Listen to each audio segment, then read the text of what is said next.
This week on Top Travel, Jeannie and Janez are in Botswana, staying at the Kwai River Lodge. They take a game drive and learn a few basic survival skills that include foraging for food and finding precious water, but only if you're very thirsty. They then take to the skies for an eagle-eyed view of the Big Five, enjoy an epic African sunset, and make their way to Jack's camp in the Kalahari, but not before visiting David Livingstone's life-saving tree.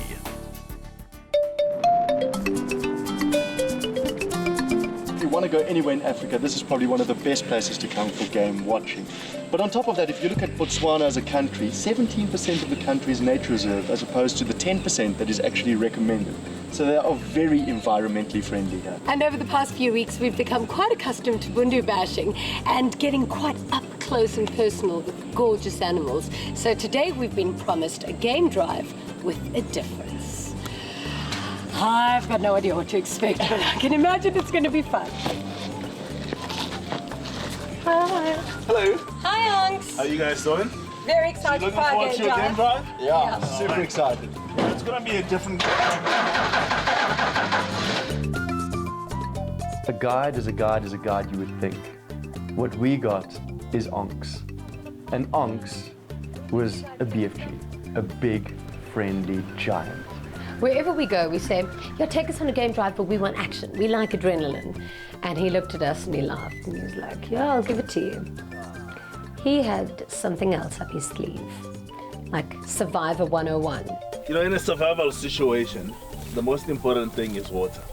Because, you know, here we are in the Kalahari. So on a hot day, it can be up to about 52 degrees Celsius in the Kalahari. So you can imagine an elephant, which weighs about 6 tons. It has a very, very light surface, a very dark color. So a true combination of a solar panel. So on a hot day, it actually bakes in, its own skin. I know how that feels. Okay. So the most important thing is finding water. And in the Kalahari, you're very, very lucky if you find one little puddle of water. You know, if we were away from the Okavango Delta, we wouldn't see a single drop of surface water. So you have to find other alternatives. And the Kalahari Bushmen survive by looking for small little things such as this little plant right here. So what they'll do is they'll find this and they'll start digging. You start digging. Yeah.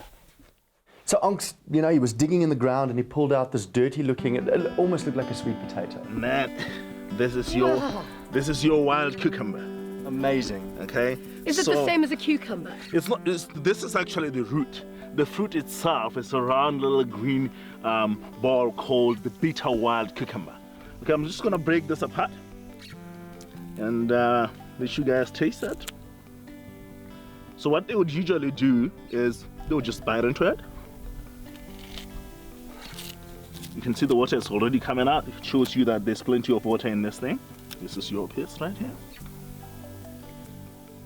Oh my goodness! Wow, this is right so here. bitter. It's Just bite into it. It doesn't actually replenish water in your body, but it doesn't make you feel thirst anymore. And now I know why. Because it tastes so bad that you can't help but salivate, that you actually drink liters of your own spit.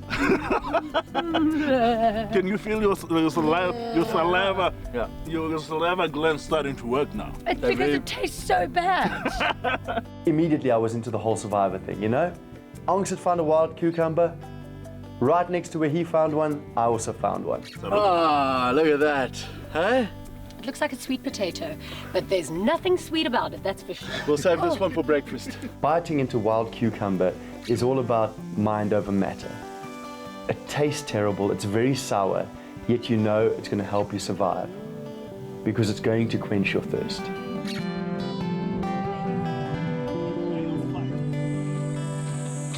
Oh, cutie.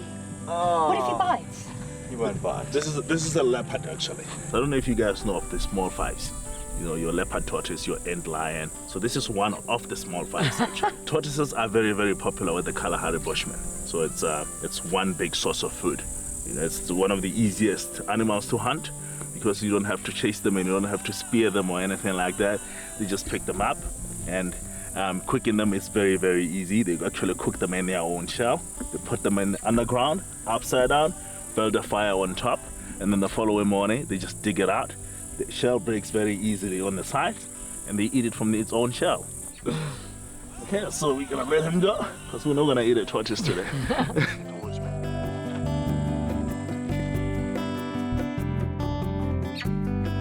Okay, when anyone says the word termites, I just picture gorgeous Oregon pine wooden flooring going zzz. Not good. Don't like termites. But boy, was I wrong. Okay, so this termite mound is alive. And the reason we say it's alive, we mean there is life inside the termite mound. So if you look around, you'll realize that you see different types of termite mounds. You see termite mounds which are rough on the outside. See how rough this area is? This actually roughness ensures that there's ventilation. So this is tiny little holes that you cannot see with your eye, with your naked eyes. And if you break it, a big hole comes out. And that bigger hole leads into another bigger hole inside, and that bigger hole leads into another bigger hole inside, which will lead into the tunnel, and the tunnel takes you to the royal chamber. That's where the king and the queen lives. So it's quite a very, very interesting community that lives in here. And I always say it reminds me of a lost, hidden city. These structures are so big. Do termites actually just go and bring each and every individual like speck of sand? The termite mound that lives in here is a very, very tiny little animal. Very, very small. It's only about 1 millimeter long. It's sterile, it's blind, and it does not have any pigment. So basically, if it comes out here, it will perish just like that in the sun. Okay, so their way of building is more complicated than we think. So basically, this is their dung, is their poop, their saliva, and everything they cannot digest. So if you want to taste termite poop, this is it, and it tastes really good. I just ate poo. They are actually nature's natural decomposers. Anything that needs garbage disposal, I suppose, they shred and put back into the earth. Stay tuned. Jeannie and Janez's animal adventures get even stranger before they hop into a helicopter for the best game viewing in the Okavango. So our next stop was to find fresh elephant dung. Now we know with elephants they eat a lot, but the most important thing for survival is to find that elephant dung when it's still fresh. An old hunter friend of mine taught me this trick. It can be hot out there. In the Kalahari, it can get up to between 48 and 52 degrees Celsius. And on a very hot day and in a survival situation and there's no water, you can always find elephant dung. Okay, if you find elephant dung and it's fresh enough, and actually you squeeze it a little bit and the water comes out of it like that, you can actually squeeze that straight into your mouth and you can drink it. Basically, you can survive from elephant dung, Just hold it right there. Hold it. No, don't do it. Please don't do it. I have a dare for you, Jeannie. Please don't do it, Janez. Please no. Please no. I'm on my knees begging you. Please no. You know what? I thought, what's the worst that can happen? Let's do it. So I took the dung, and with all my power, I squeezed it as hard as I can, except it doesn't come out like a pipe. It just sprayed all over my face with about a shot glass going into my mouth. He took his elephant share. Just wipe your nose.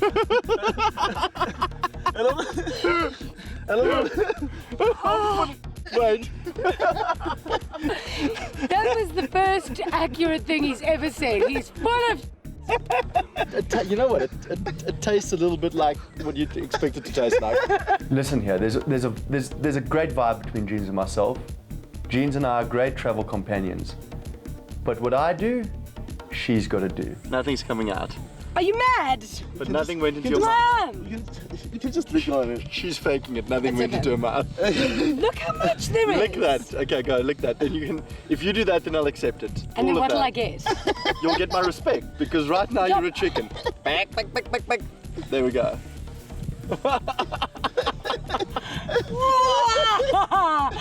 I just licked poo.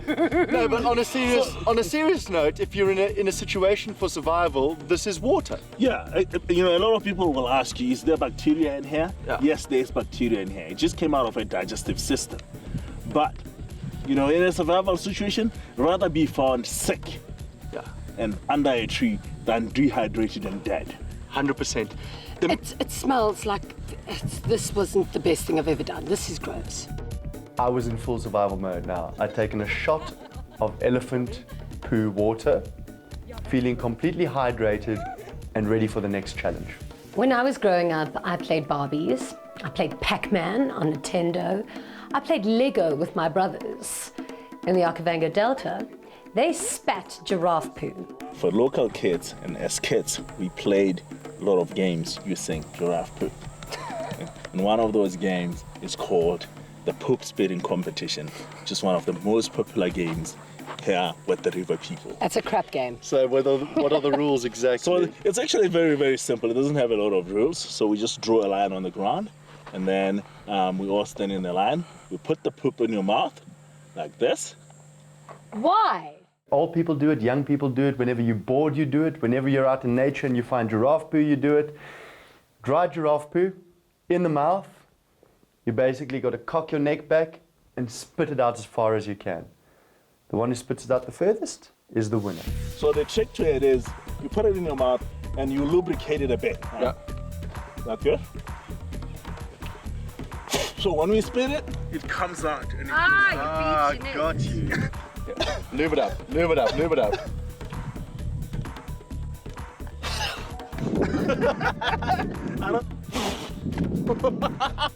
What is it? Whoa. You see it? It's not lubricated enough. And he's still got elephant poo all over him. Wow, the champion is in the house!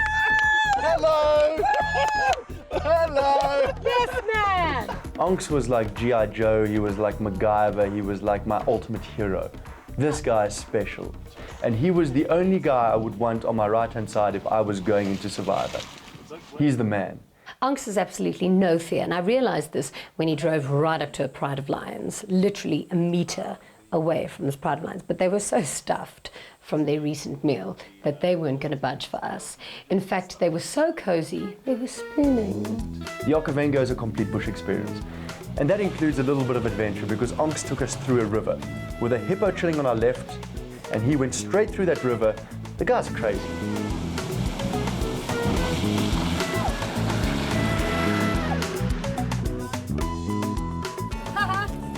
What's going on?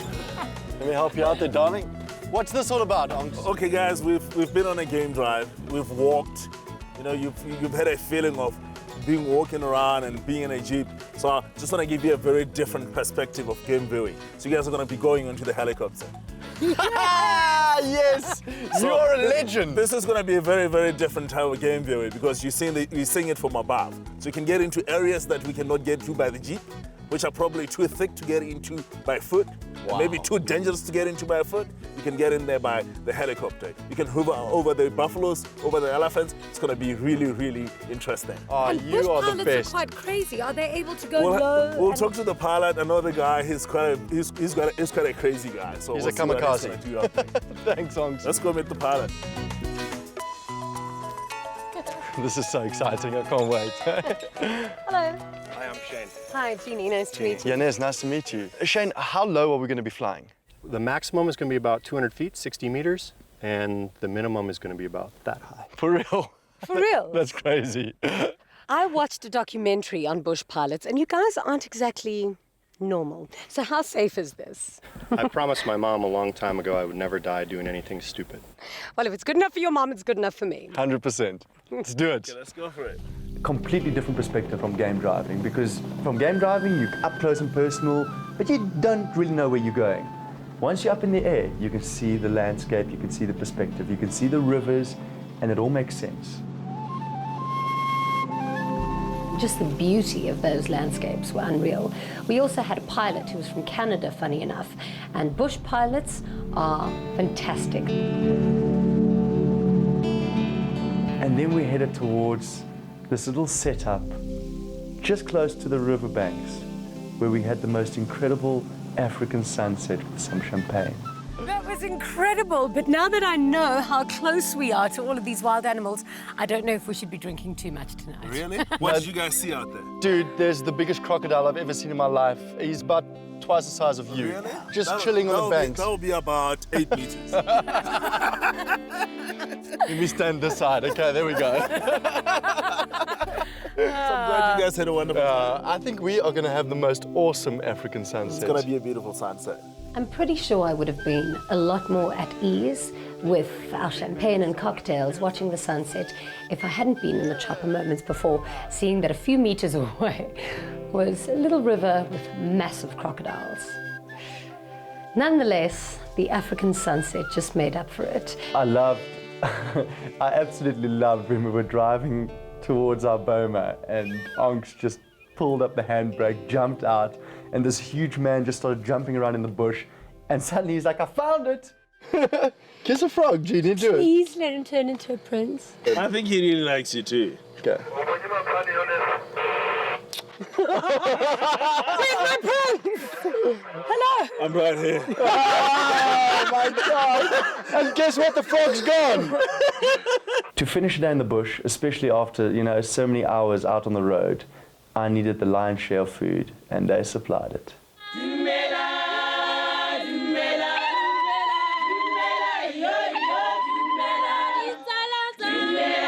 I love Kwai River Lodge. I want to go back there one day. I mean, we spent 2 days in Kwai River Lodge, and I already know the people. They're like a family. You arrive and it's like a family. You want to spend a month with them and get to know them. It's just a peaceful experience that personifies the Okavango Delta. The beauty for me about Kwai River Lodge is they have the most incredible people that work there. You feel like it's your home away from home. I love that place. Oh, Kwai River Lodge, I will never forget you. When we come back, our duo are en route to Jack's camp on the Mahadi Pan. But first, make a pit stop at Botswana's historic Baobab. I actually had no idea what to think. We had been throughout Botswana and Okavango, and I was so impressed with everything until we went completely off the grid. Finally, we've made it to the Kalahari, and my perception of it was always that it was this desolate, deserted land. Instead, we've come across some of the most beautiful terrain that I've ever seen in my entire life. Now, this road that might look like any regular dirt road that you'd seen on any other farm in the world is actually known as Pioneer Road, and this was the main road that in the past went from Cape Town to Cairo. Was that Pioneer Road? Is that Pioneer Road, that little dirt track? It's Pioneer Road, it's an important road. I have a couple of unanswered questions. Why would the early travelers come through this part of Africa, and why would anyone set up camp here? Well, people camped here in the 1800s because this was a hunting area, booming with wildlife. We're en route to Jack's camp, and we've obviously heard about this incredible spot. But who exactly is Jack? Jack was an Englishman from Tanzania. He's a guy that ended up in the Guinness Book of Records for having killed 53,000 crocodiles. So he was a crocodile hunter. Came to Botswana in 1962, settled in Francistown, which is southeast of here, and then moved over to Gweta. And when he got to Gweta, he asked people, what is down south? And they said, nothing. In addition to that, they said, only fools go there. And that's when Jack said, that is where I want to be. The early explorers would hit the end of Pioneer Road, the beginning of the Mahadi salt pans. They'd wait until the sun sets, because you don't want to cross in the middle of the day when there's mirages everywhere. You'd literally die out there, and many did. They'd wait until the sun would set, and then they'd head for those baobabs, Chapman's baobab, their beacon of light. The baobab was basically used as a beacon for travelers, because if you can imagine the heat, this intense heat in this place, there's just mirages, so you can't see anything. And obviously it was a beacon of hope, I suppose, for travelers who would then see something, anything. Shaba, this great baobab has saved the lives of so many people, including Dr. David Livingstone. Oh yeah, he survive because of this tree. Crossing the salt pans, you needed something like this, more especially crossing at a time when GPS and all these gadgets were not available. He needed a tree to know where he was going. It's huge, it's ginormous. It's almost got like 7 stems to it. In fact, it's so huge, its circumference is 25 meters at its base. Chapman's baobab is one big baobab. So how exactly did they cross the salt pans? The crossing was done late afternoon. They would arrive in the middle of the salt pan maybe during the day, and then they had to wait up until the temperatures drop. And as the air gets thick, you'll be able to see this tree. And so it means that the best time to cross the salt pan using this tree is at a time when the temperatures are low. It can be in the morning or late afternoon. Wow, this is incredible. There's a really big hole over here. Are these trees hollow? That is the nature of all baobabs. They are hollow plants. That is why in Australia they call them the bottle trees. The middle part is lacking what we call the growth rings, as is the case with other plants. If you climb up one of those massive 7 branches, you'll see a hollowed out section which was used as a postbox. So runners and postmen, I suppose, at that time would go and collect letters and take them to wherever they were intended to go. There's this famous story in Africa that when God became angry, he threw these baobabs down. And that's why they're called the upside down trees, because they almost look like they're growing upside down. The branches look like roots. Chapman's baobab is noted as being the 3rd largest tree in Africa. And although the age of this massive tree is not known, it's calculated through travelers dating back throughout history that it could possibly be around 500 years old or older. From the air when I was flying in, you literally flew over this area and it looked like, salt pans and desert.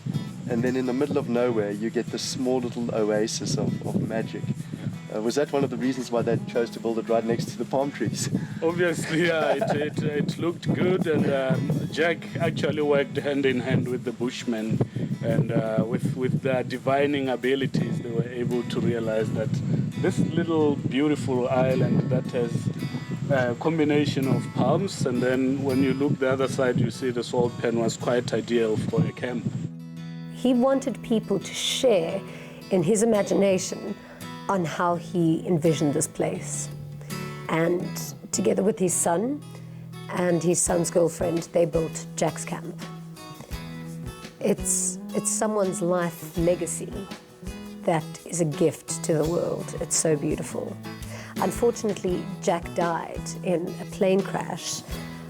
It was his 6th plane crash. This man certainly was the Kalahari. Next week on Top Travel, Jeannie and Janez revel in the sheer luxury of Jack's Camp and its oasis-like pool. Then make a few new friends in the form of a mob of meerkats. They also take a quad bike out for a spin on the salt pans and get to meet the area's friendly bushmen, who show them what it's like to thrive in the unforgiving yet unforgettable Kalahari.